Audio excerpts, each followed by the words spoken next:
गुरुर्विष्णु गुरुर्देव महेश्वर गुरु साक्षात् परब्रह्म तस्मै श्री गुरुवे नमः।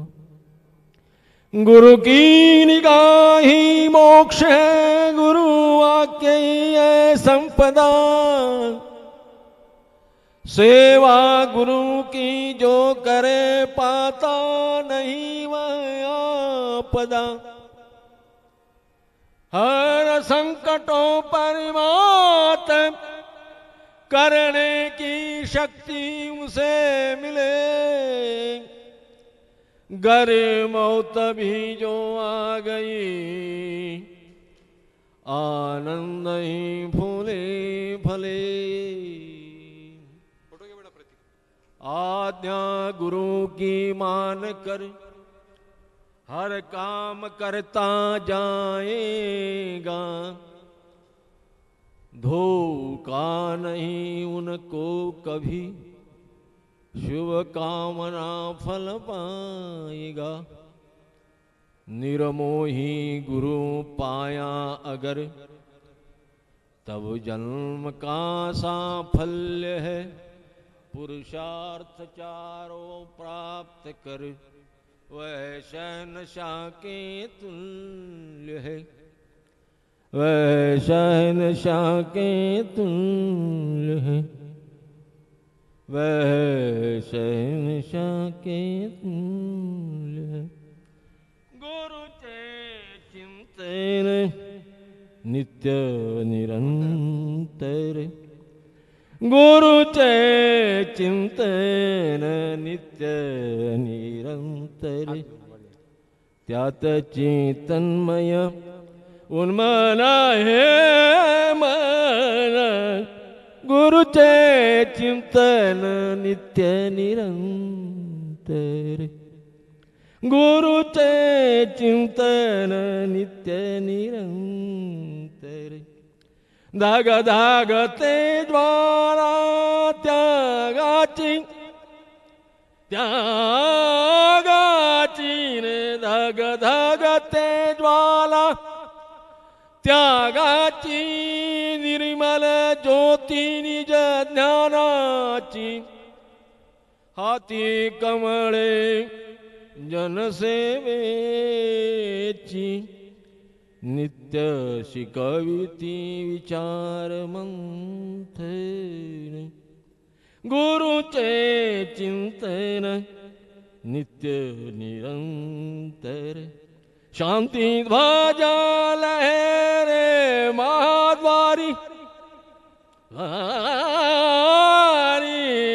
शांति ध्वजा लहरे महाद्वारी।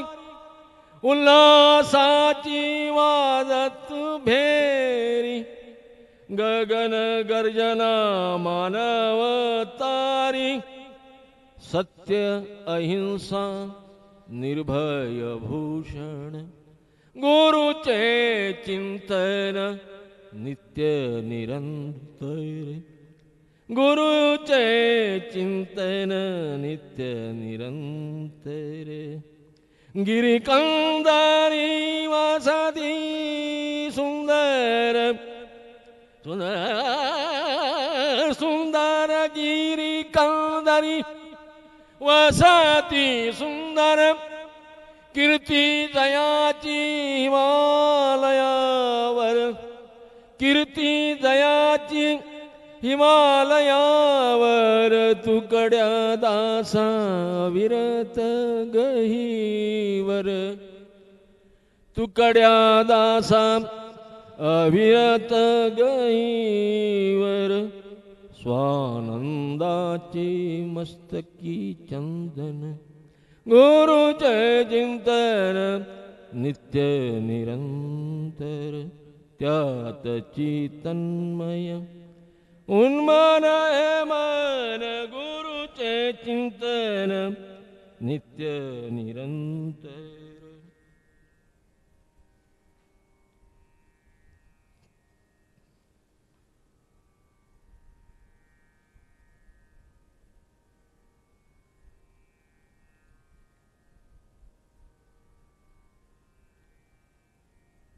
परम पूजनीय गुरुदेव, ब्रह्मलीन वंदनीय राष्ट्रसंत तुकडोजी महाराज, सर्वप्रथम वंदनीय महाराजांच्या चरणाशी प्रणिपात करतो, नमस्कार करतो. अखिल भारतीय गुरुदेव सेवा मंडळाच्या या व्यासपीठाचा मी सन्मान करतो, व्यासपीठालाही नमस्कार करतो. आणि माझ्या समोर जी मान्यवर मंडळी बसलेली आहे, माझ्या समोरचा जो संत वृंद आहे, साधू आहेत, तुम्हाला नमस्कार करतो. आणि या ऑनलाईन प्रक्रियेच्या माध्यमातून जिथून कुठून श्रोते प्रेक्षक कार्यक्रमाशी संबंधित झाले असतील त्या सर्वांना मी नमस्कार करतो, प्रणिपात करतो. विवेचन आहे, आत्मप्रभाव ग्रंथाचं विवेचन आहे, प्रवचन नाही. म्हणजे या ग्रंथाची भूमिका काय आहे, ग्रंथाचा प्रतिपाद्य विषय काय आहे,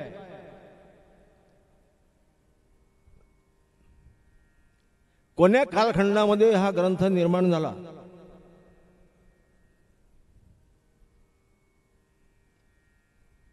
त्यावेळेला ज्या वेळेला वंदनीय महाराजांनी हा ग्रंथ लिहिला,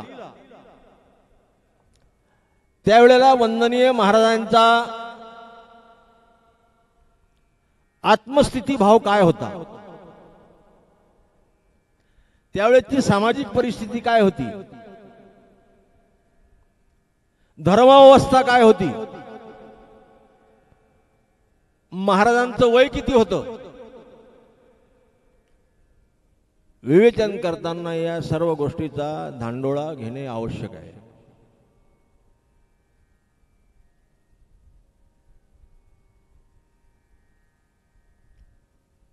हा ग्रंथ ज्या कालखंडामध्ये लिहिला गेला, त्याच्या मागच्या थोड्याशा काळाचा मागोवा महाराजांच्या जीवनाचा घेणे आवश्यक आहे. कारण हा ग्रंथच फार उशिरा प्रकाशित झालाय. हा ग्रंथ लिहिल्यानंतर अंदाजे 40 वर्षांनी प्रकाशित झाला.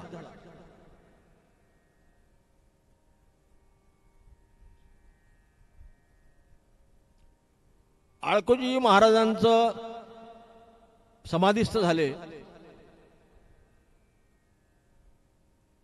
आणि आता यावली वारखेडमध्ये महाराजांचं मन लागत नव्हतं.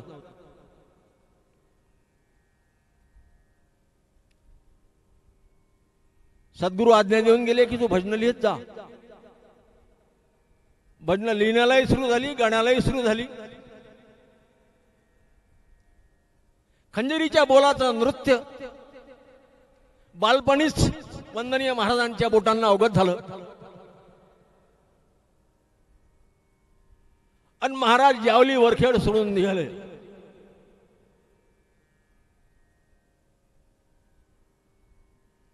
जसा मुक्त समीर धावतो आणि त्यासोबत फुलांच्या सुगंधाला जिकडे जिकडे ते वारा घेऊन जाते, तिकडे तिकडे सर्व जीवांचं मन जसं आनंदित होते. वंदनीय महाराज या गावावरून त्या गावावर, त्या गावावरून त्या गावावर मुक्त स्वच्छंदाने फिरत होते आणि ते सर्वप्रथम रामटेकच्या जंगलामध्ये स्थिरावले.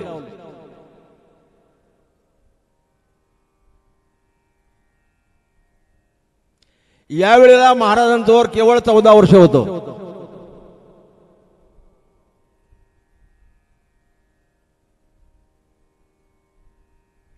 आणि तिथं त्या खंजरीवरती वंदनीय महाराजांची भजनं व्हायला लागली. एका तलावाच्या काठी, एका वृक्षाच्या खाली बेधुंद अशा अवस्थेमध्ये वंदनीय महाराजांचं भजन चालू होतं की मेरे नैनों में चढ़ गई तारी, नशा भई घनघोर भारी, मेरे दिल ने बाग पुकारी, हाय राम, रिमझिम बादल बरसन लागा, नाच उठा है मेरा ही अनुरागा।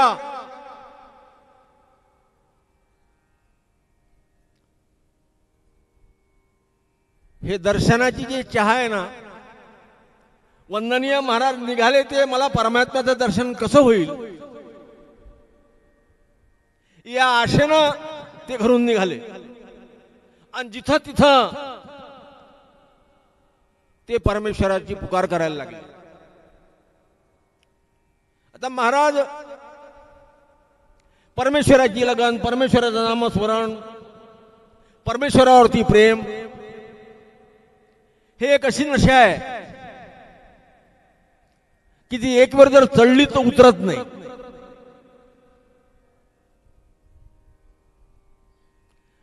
गुरु नानक देव असं म्हणतात कि गांजा भांग अफीम नशा उतरत है प्रभात। प्रभात म्हणजे प्रभात मराठीमध्ये सूर्योदय। रात्री जर गांजाची भांगेची दारूची जर तुम्ही नशा केली तर सकाळी उतरून जाते। गांजा भांग अफीम नशा उतरत है प्रभात और नाम खुमारी ऐसी चढ़ी नानका जो उतरत नहीं दिन रात। म्हणून ते म्हणतात की मेरे नैनों में चढ़ गई तारी, नशा भई घनघोर भारी, दिल ने बाग पुकारी हाय राम। रिमझिम बादल बरसन लगा, नाच उठा है मेरे हिय मेरे हृदय के अंदर में, नाच उठा मेरे हिय अनुरागा। अनुरागा का मतलब है प्रेम। डम डम डम डम डम डम डम डमरू बाजे, जीव शिव के पर्दे खोले। ही अवस्था महाराजांची होती त्यावेळेस कि हृदय कमल में शंख विराजे, झिलमिल ज्योत उजार। ही अवस्था महाराजांची बनली होती। डम डम डम डम डमरू बाजे, जीव शिव के पर्दे खोले, बलिहारी बलिहारी मेरे नैनों में चढ़ गई तारी, नशा भई घनघोर भारी, दिल ने बाग पुकारी हाय राम। आणि या अवस्थेमध्ये मध्य प्रदेशचे वाघोळा गावीचे मालगुजार नारायणराव वाघोळकर त्यांना महाराज दिसले आणि ती महाराजांची अलमस्त अवस्था त्यांनी पाहिली। त्यांचं कुटुंब प्रभू रामचंद्राच्या दर्शनासाठी तिथं आलं होतं आणि त्या वृक्षाखाली बसून वंदनीय महाराजांची ती तल्लीन अवस्था, ती भावविभोर अवस्था, तो त्यांच्या आत्मस्थितीचा भाव, ती त्यांची ऊर्ध्व दृष्टी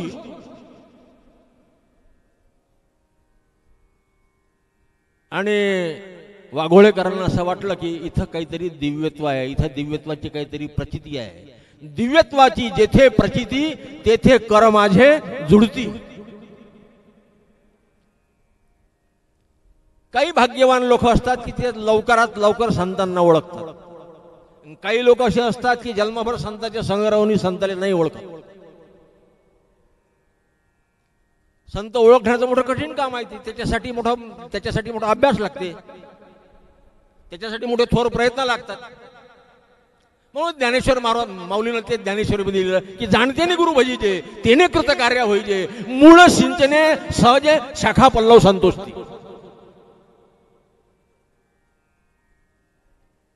आमचे महात्मे मुळाला पाणी घाला म्हणतात आणि गुरुला जाणून घ्या तसं नका मानू। पण काही लोकांचा अभ्यास असते, काही लोकांचं प्रारब्धही थोर असते। नारायणराव वाघोळेकरांनी त्यांच्या त्या वाघोळा गावला वंदनीय महाराजला ते घेऊन गेले, म्हणजे बाबाजी आमच्या घरी चला, आमच्या सोबत चला।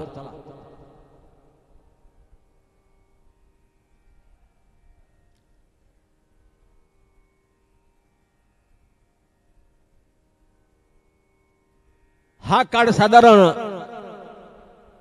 चरित्र ग्रंथामध्ये जो उल्लेख केला आहे त्याप्रमाणे 1925-26 असावा।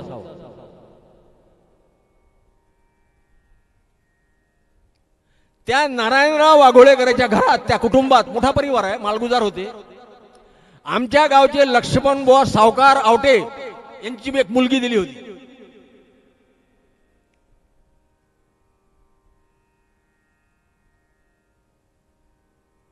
आमच्या गावचे ते लक्ष्मण बुवा सावकार आपल्या मुलीकडे गेले. महाराजांनी त्यांना पाहिलं तर त्या काळात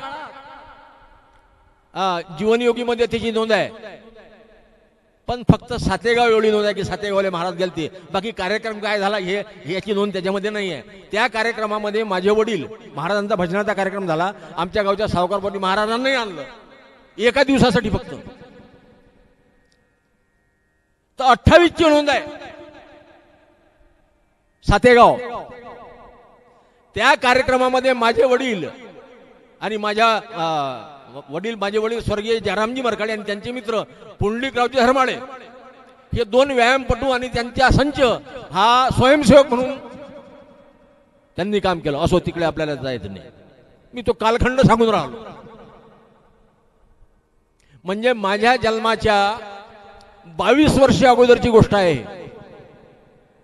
माझे वडील त्यावेळेला तरुण होते.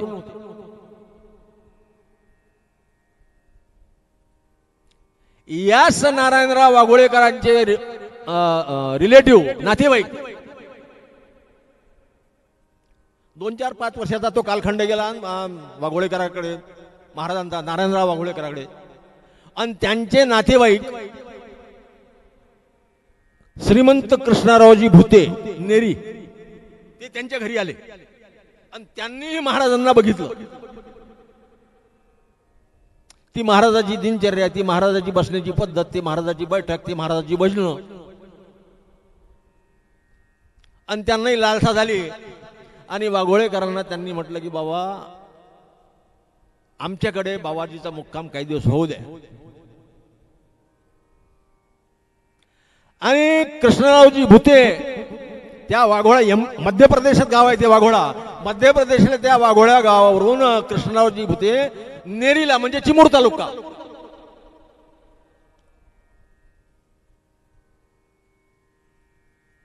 तिथे घेऊन गेले. नेरीला कृष्णरावजीच्या भुतेच्या माडीवरती, आता मी 2009 साली चिमूरला 5-7 दिवस होतो. मी ते घर वगैरे पाहिलाय, ती माळी पाहिली आहे. त्या माळीवरती खास व्यवस्था महाराजांची होती.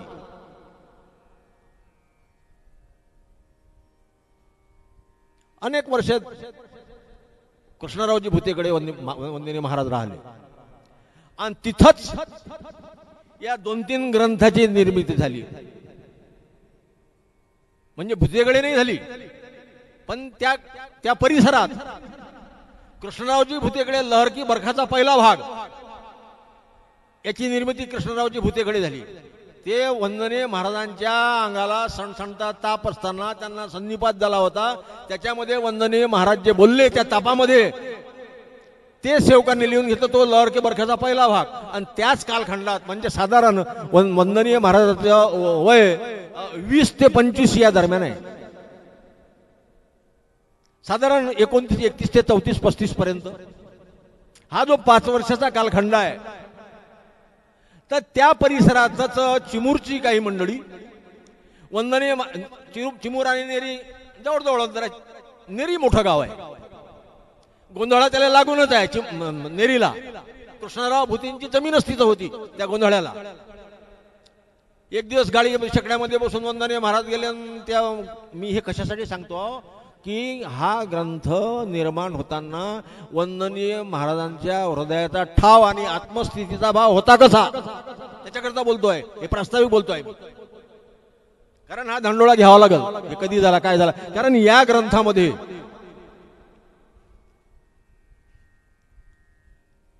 हा ग्रंथ कोण्या तिथीला आणि कोण्या तारखेला लिहिला गेला याची नोंद नाही आहे.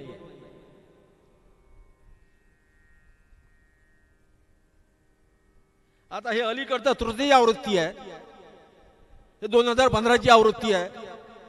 आणि संपादक आहे सुदामजी सावरकर. बऱ्याचशा महाराजांच्या वाङ्मयाचं त्यांनी संपादन केलं आहे. ग्रामगीतेचे संपादन त्यांनीच केलं आहे. तर हा 3री आवृत्ती आहे. पहिली आवृत्ती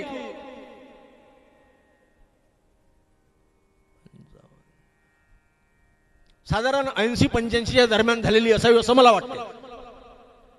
म्हणजे ग्रामगीतेच्या 20 वर्ष अगोदर लिहिलेला ग्रंथ आहे, पण मागे पडला.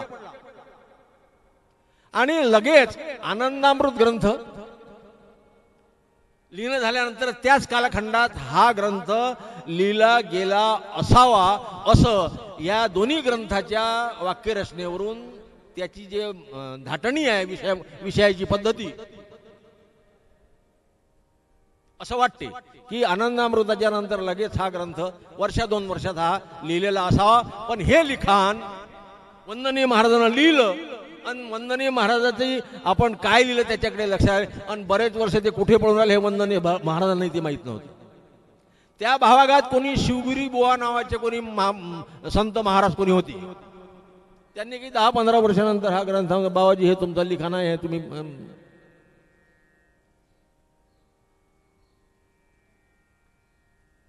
अशा ऑलमोस्ट अवस्थेमध्ये आता मागे राहण्याचे कारण आहे. साधारण मी बोललो की 29 ते 35 या दरम्यान हे 2 ग्रंथ लिहिले गेले असावे घाईगडबडीत. 35 मध्ये सालबर्डी जायचं झाला. आता त्या यज्ञाचे कोणी प्रत्यक्षदर्शी नाही आहेत, पण मुर्शी तालुक्यामध्ये एक वरला नावाचा गाव, तिथले हरिभाऊ निकम ते वारले. पण 20 वर्षाच्या पूर्वी ते होते, तर त्यांनी त्या यज्ञाची मला यथासांग माहिती सांगितली. ते त्याच्यामध्ये होते, त्याच्यामध्ये ते स्वयंसेवक होते. त्या साऱ्या गडबडीमध्ये त्यानंतर लगेच गांधीजीच्या सेवाग्राममध्ये महाराज गेले आणि तिथून आल्यानंतर महाराजांना कपडे बदलले. कारण पहिले अगोदर महाराज रेशमी सदरा वापरत. हे मोठे मोठे श्रीमंत लोक त्याला घेऊन जातात काय, साधे कपडे देत काय त्याला. भजन झालं, कपडा वळला दिला फेकून की दुसरा ड्रेस, दुसरा सदरा तयारच असे. मोठे मोठे मालगुजार लोक महाराजांचे भक्त होते.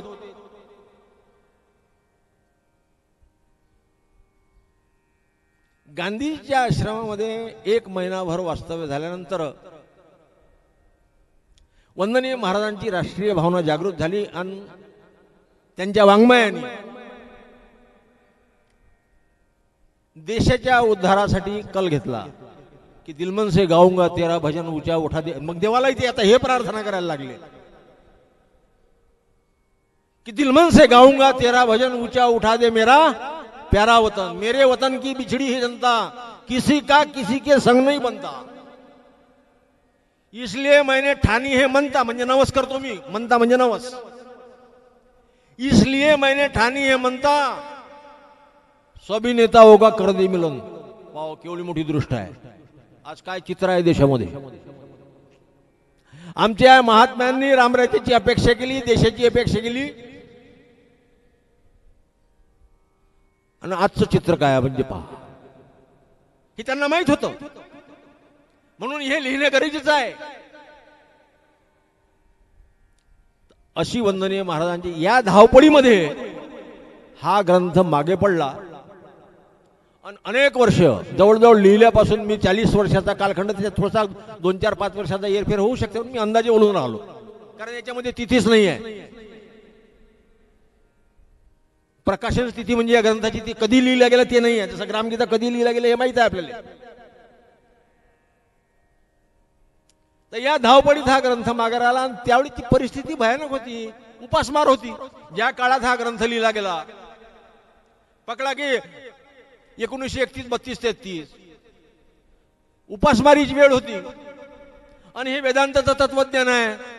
ज्या लोकांना खायला धडणच नाही, परक्याची सत्ता आहे, इंग्रजाचं सरकार आहे, बेबनशाही आहे, हे कोणाला सांगावं. राजकीय परिस्थिती ठीक नाही, सामाजिक परिस्थिती ठीक नाही आणि धार्मिकी परिस्थिती ठीक नाही. लोक वेळाचार धर्माच्या नावावर कुठे देव अंगात येणं, कुठं भूत अंगात येणं, कुठे देवी अंगात येणं, कुठे मानवी नरोट्या पूजणं, अशा प्रकारचा आमचा समाज पाहून त्या समाजाचं प्रबोधनाचं आपण कोण्या प्रकारे तर भजनाच्या माध्यमातून त्या सर्व अंधश्रद्धेचं प्रबोधन त्या कामाला वंदनीय महाराज लागले. आणि हा जो वेदांत विचार आहे हा मागे राहिला. आता या वर्षीला आमच्या आयोजक मंडळीला कसं सुचलं काय माहित बुवा. मी तर व्यासपीठावरून या ग्रंथाच्या बाबतीत कधी काही कोणी बोललं असेल किंवा या ग्रंथावरती काही सांगितलं असेल असं मला आठवत नाही. मी 75 पासून गुरुकुंजामध्ये येतो, 1975 पासून, पण मला नाही वाटलं की कोण्या वर्षी याच्यावरती कोणी बोललं असेल. हा, एखाद्या महात्म्याचा जर अभ्यास असेल, काही चालला असेल ग्रंथ, काही 2-4 ओव्या पाठात असतील, तर त्यांच्या त्या ग्रामगीतेच्या प्रवचनामध्ये किंवा वगैरे ध्यानाच्या भाषणामध्ये म्हणा किंवा प्रार्थनेच्या भाषणामध्ये 2-4 ओव्या आले असतील, तो भाग निराळा. पण प्रत्यक्ष त्या ग्रंथावरती विवेचन, मी तुमच्याशी आतापर्यंत विवेचनात बोललो. आता ग्रंथाच्या अंतरंगात तर जाता येणार नाही, पण काही ओव्यांचा स्पर्श आपल्या वेळेत जेवढं बसेल तेवढं. मला 1 वाजता कार्यक्रम सोडायचा आहे.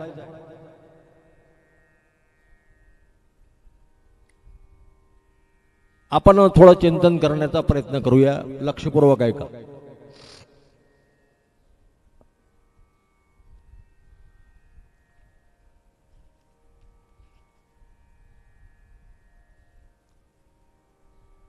नऊ अध्याय या ग्रंथामध्ये आहेत.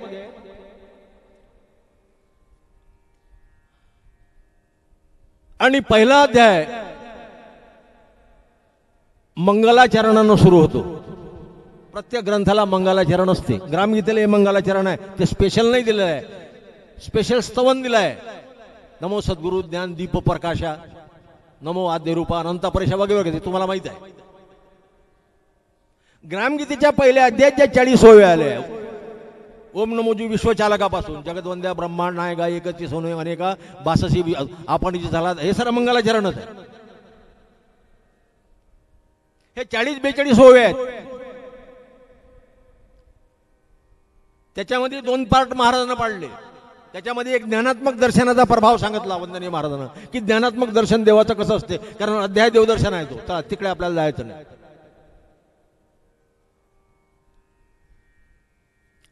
आपलं चिंतन आहे आत्मप्रभाव.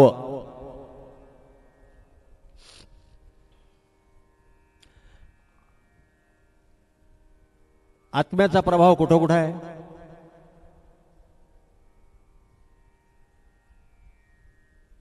फक्त देह इंद्रिय मन बुद्धीवरच आत्म्याचा प्रभाव आहे काय?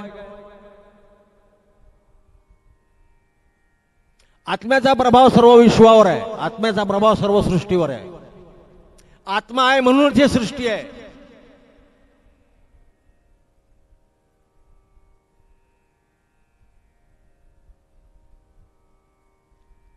देहावर आत्म्याचा प्रभाव आहे म्हणून देह चेतन आहे, नाही तर देह जळ आहे. देह मुळात चेतन नाही आहे. त्या आत्म्याच्या प्रकाशाने तो चेतन होतो. फक्त प्रकाश. देह म्हणजे आत्मा नाही आहे, लक्षात ठेवा. पण त्याचा जो प्रकाश आहे त्यानं देह चेतन होतं, त्यानं मन चेतन होतं, त्यानं बुद्धी चेतन होते.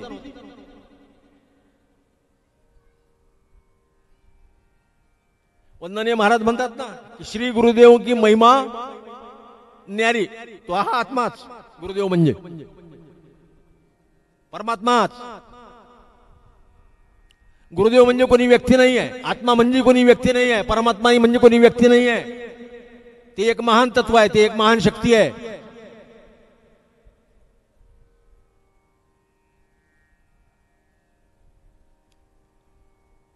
मनावर आत्म्याचा प्रभाव झाला म्हणजे मन चेतन होतं. बुद्धीवर आत्म्याचा प्रभाव झाला म्हणजे बुद्धी चेतन होते. सृष्टीवर आत्म्याचा प्रभाव म्हणून सृष्टी चेतन वाटते. हे चंद्र सूर्य तारे नभमंडळ हे वृक्ष हे त्याच्याच प्रभावानं सगळे डुलत आहेत. हे झाडे जे डुलते आहे, हलते आहे, हे त्याच्या प्रभावानं आत्म्याच्याच प्रभावानं हलते डुलते आहे. महात्म्य वर्णन करतात.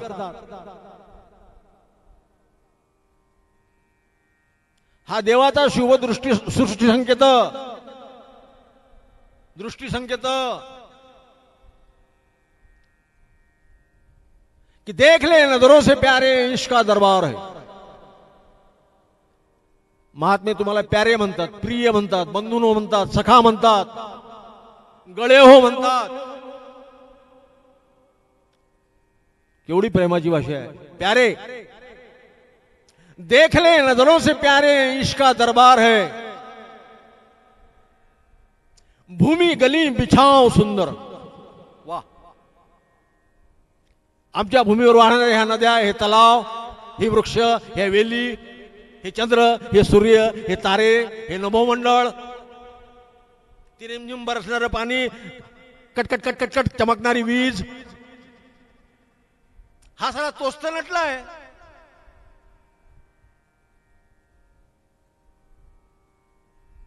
त्याच्याशिवाय कोण आहे?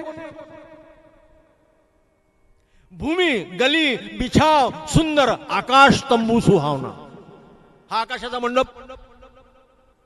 रवी चंद्र दीपक रोशनी,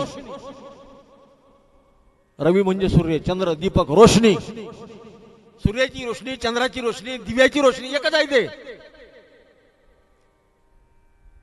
दिव्याची रोशनी सूर्याची रोशनी की वेगवेगळी नाही, तेच तत्व तिथं आहे. चंद्रावरी छाया पडते तर तेच तत्व तिथं आहे.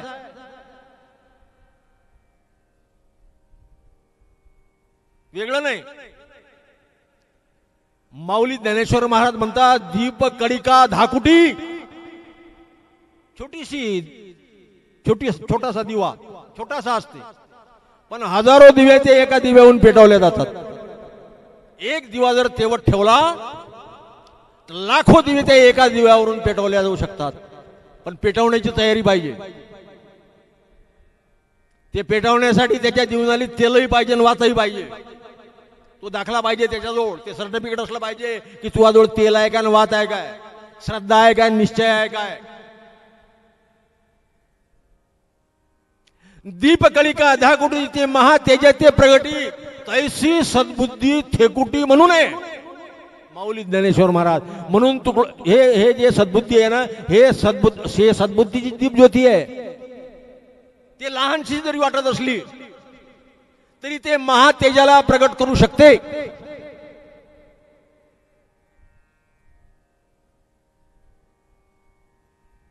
मी पुस्तकाचं जे हेडिंग आहे आत्मप्रभाव, त्याच्यावरती चिंतन मांडून राहिलो.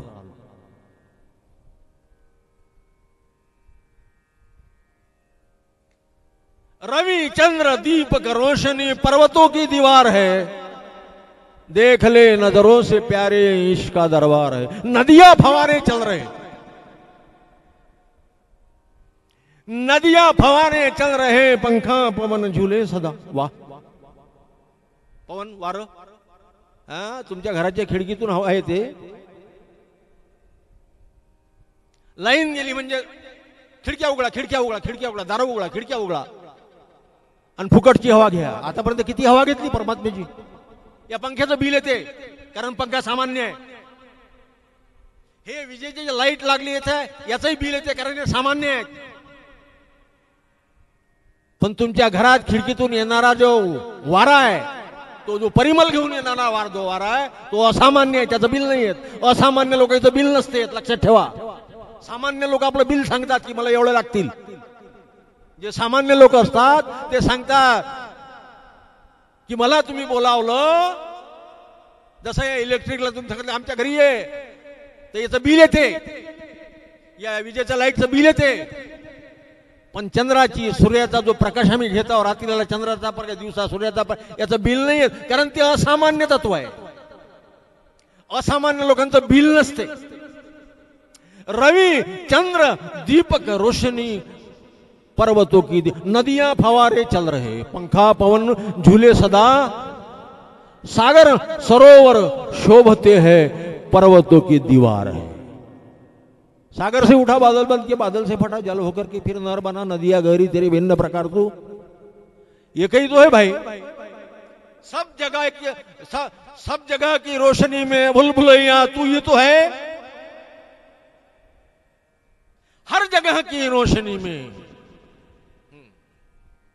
बुलबुलैया तू ही तो है. बरखेमध्ये वंदनी महाराज हाच विषय असा सांगतात, लहर की बरखामध्ये, कि हर चीज में अपनी छटा, नस नस में मेरे भर दिया, टुकड्या कहे तू धन्य है, प्रचंड लीला कर दिया.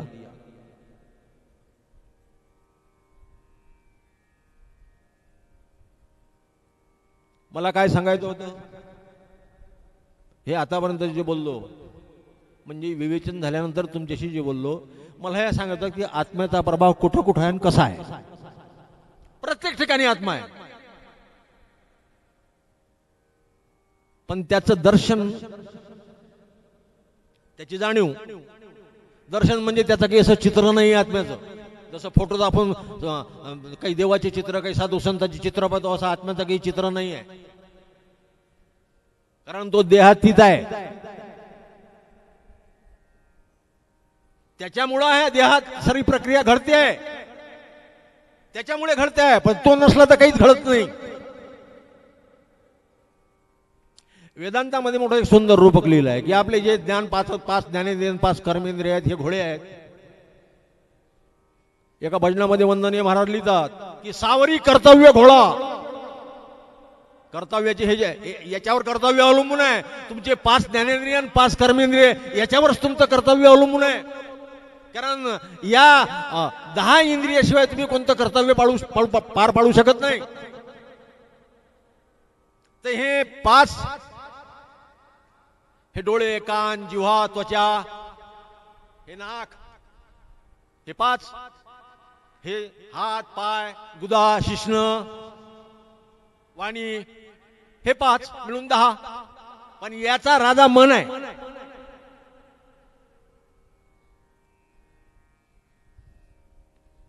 मन जसं सांगेल तसं हे वागतात. मन जिकडे जिकडे धाव घेते तिकडे तिकडे इंद्रिय जाते.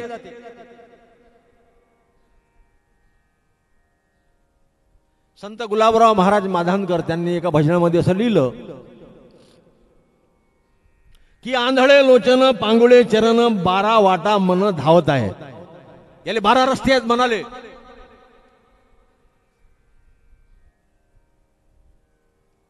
म्हणून त्या रूपकामध्ये जे रूपक केलं आहे, त्या रूपकामध्ये या घोड्याचा लगाम म्हणाले म्हटलंय. हे मन त्या घोड्याचा लगाम आहे.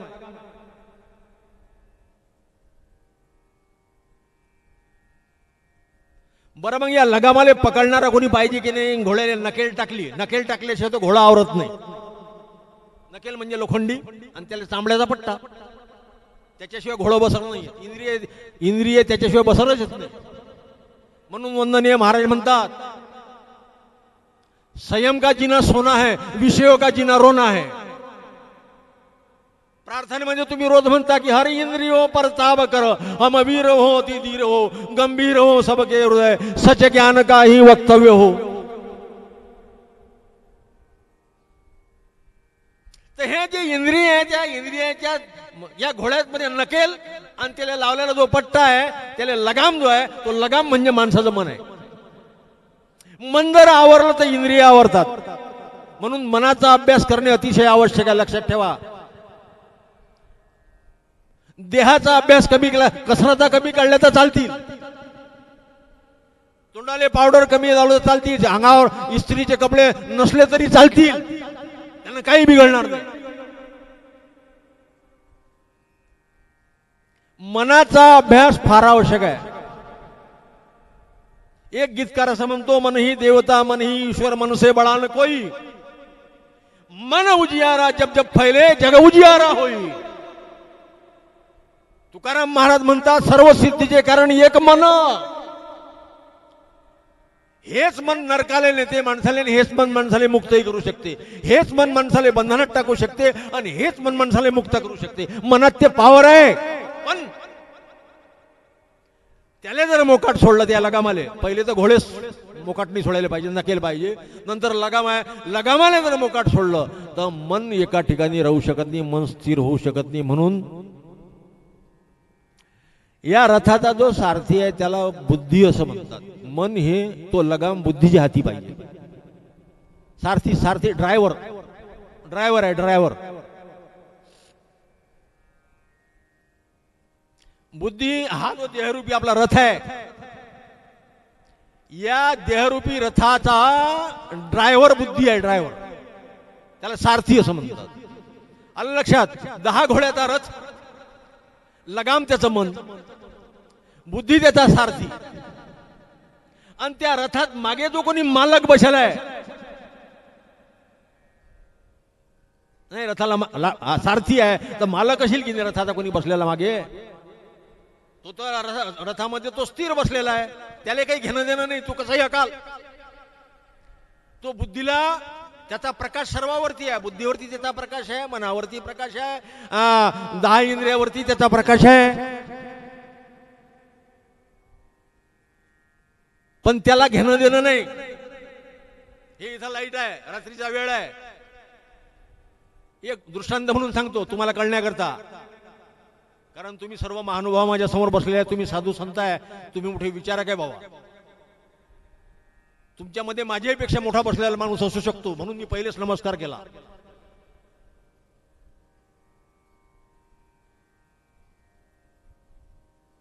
आणि हा हाल आहे, रात्रीची वेळ आहे, लाईट आहे. त्या कोपऱ्यात काही लोक ग्रामगीता वाचून राहिले, या कोपऱ्यात काही लोक जुवा खेळून राहिले. ग्रामगीता कशामुळे वाचून राहिले? लाईट आहे म्हणून. बरं, जुव्याचे पत्ते पाहून राहिले, चक्का तिरी गोल्ल, ते कशामुळे दिसते? लाईट आहे म्हणून. लाईन गेली लाईन. तुम्ही ग्रामगीताही वाचू शकत नाही आणि तुम्ही जुवाही खेळू शकत नाही. त्या लाईटचं काम फक्त प्रकाश देणे आहे. काय करायचं आहे हे तुम्हाला ठरवायचं आहे. तुम्हाला जुवा खेळायचा आहे की ग्रामगीता वाचायची आहे? करायचं काय? मी आत्मप्रभाव या हेडिंग वरती बोलून राहिलो.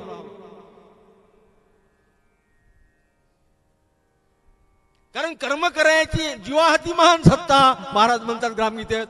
कर्म करायची स्वतंत्रता, जीवाहाती महान सत्ता. आपल्या दैवाचा भाग्यविधाता कोण आहे? बाबा आपणच जी आहे म्हणतात ना तुकडोजी महाराज. तुम्हीच तुमच्या दैवाचे भाग्यविधाते आहे. देव तुमच्यासाठी काही करू शकत नाही. देवानं जे करायचं आहे ते तुमच्यासाठी केलंय. तुम्हाला मनुष्याचा जन्म दिला, याच्यापेक्षा काय करायला पाहिजे देवानं? तुम्ही इथं आल्यावर काय करायचं? कराल त्याच्या प्रकाशानं, चोरी कराल त्याच्या प्रकाशानं, जुवाई खेळाल त्याच्या प्रकाशानं, वेश्याच्या घरी असाल तर त्याच्या प्रकाशानं, पण त्याचा त्याच्याशी संबंध नाही. या उजेडाचा ग्रामगीतेशी संबंध नाही ना जुव्याशी संबंध नाही. आत्म्याचा प्रकाश देहावरती असा आहे, याला आत्म्याचा प्रभाव असं म्हणतात. आत्म्यावर कोणाचा प्रभाव नाही, लक्षात ठेवजा. आत्मा हा स्वयंसिद्ध प्रभावित आहे. आत्म्याला प्रकाशित करणारा कोणी नाही, म्हणून त्याचं दर्शन होत नाही, त्याचं चिंतन घडू शकते. आम्ही आमचा देह दुरुस्त करू शकतो त्या प्रकाशामध्ये, आम्ही आमचं मन दुरुस्त करू शकतो त्या प्रकाशामध्ये, आम्ही आमची बुद्धी दुरुस्त करू शकतो त्या प्रकाशामध्ये. त्याला प्रकाशित करणारा कोण नाही आहे. त्याला जर कोणी प्रकाशित करणार असता त्याच्यापेक्षा तो मोठा झाला असता. मग महाराज एवढे बोलले की ब्रह्म म्हणते सर्वात मोठे, हे भाषाही म्हणते परकी वाटते. शेवटी ब्रह्मपणही आटे आपणात. काय महाराज बोलून गेले हो जिथं तिथं. आता आम्हाला हे माहीतच नाही कसं करावं. आता हे तर आता आत्मप्रभाव आहे आज आहे म्हणून हे बोलायचा चान्स आहे भाऊ.